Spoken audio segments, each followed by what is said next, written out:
Magandang araw guys. Ngayon ay pupunta tayo sa isa sa pinakasikat na pasyalan din dito sa Singapore. Ito ay ang Haji Lane. Nakikita na natin mula dito sa ating lalakaran ngayon. Ayun, dalawa. Tara, puntahan natin. Pero bago ang lahat, bubusugin muna natin yung ating mga mata dito sa mga nagdagandahan at nagtataasang mga building sa paligid. Napakaganda. Ito ang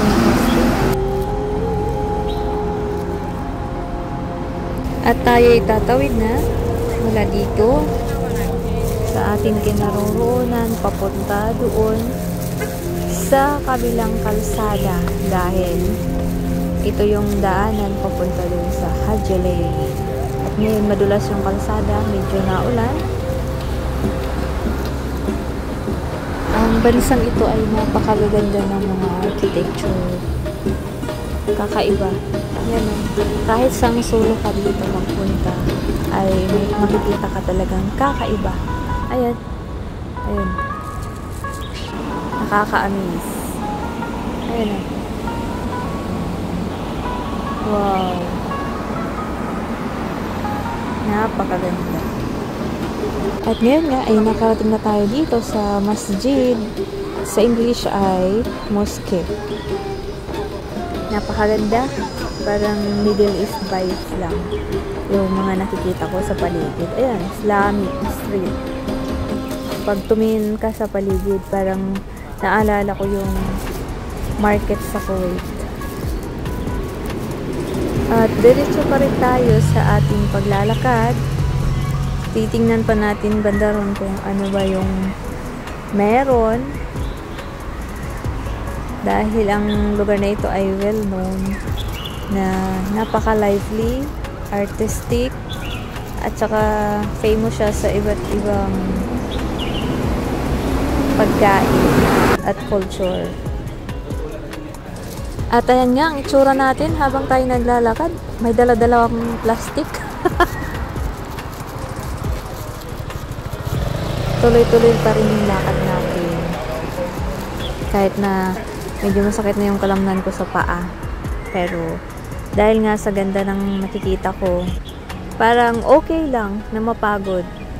Solid naman sa mga nakikita natin. Ayan, may durian. At itong mga dinadaanan natin ngayon, ayan, mga restaurant yan na parang may privacy.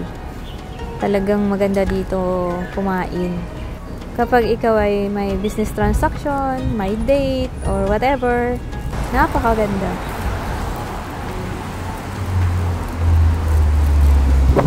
At hindi ko na nga alam kung saang sulok na ba ako ngayon ng Singapore. Basta ang alam ko lang ay part pa rin ito ng Haji Lane. Talagang napakahaba ng lugar na ito. Napakalaki.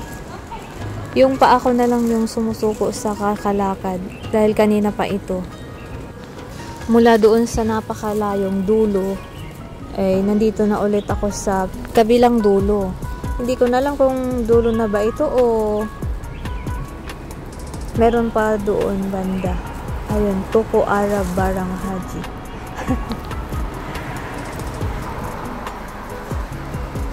Wow! Yung mga kasuotan na nasa Middle East ngayon ay nandito.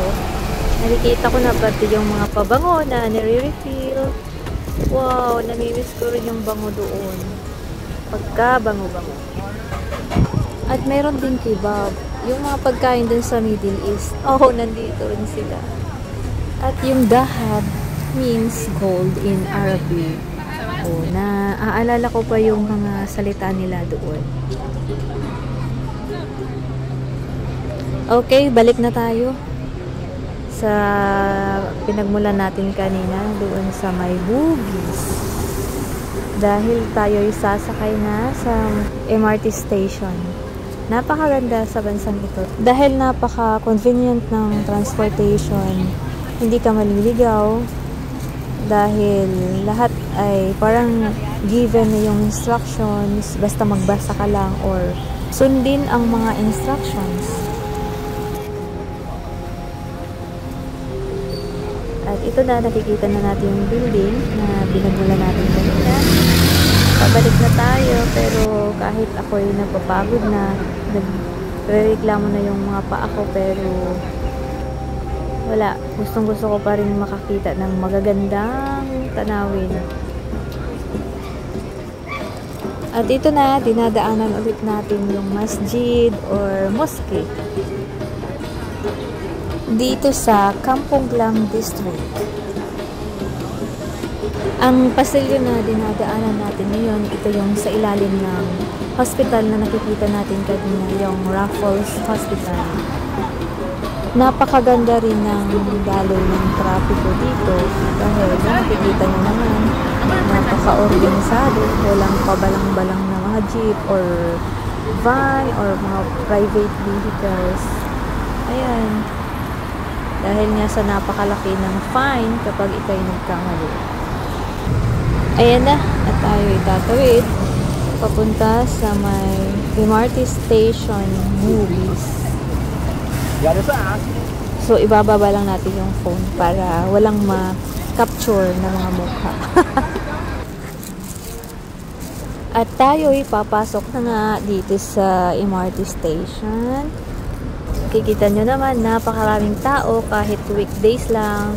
Ay lalo na kung mga weekend. Uwian na! So, that's it for now. Bye-bye!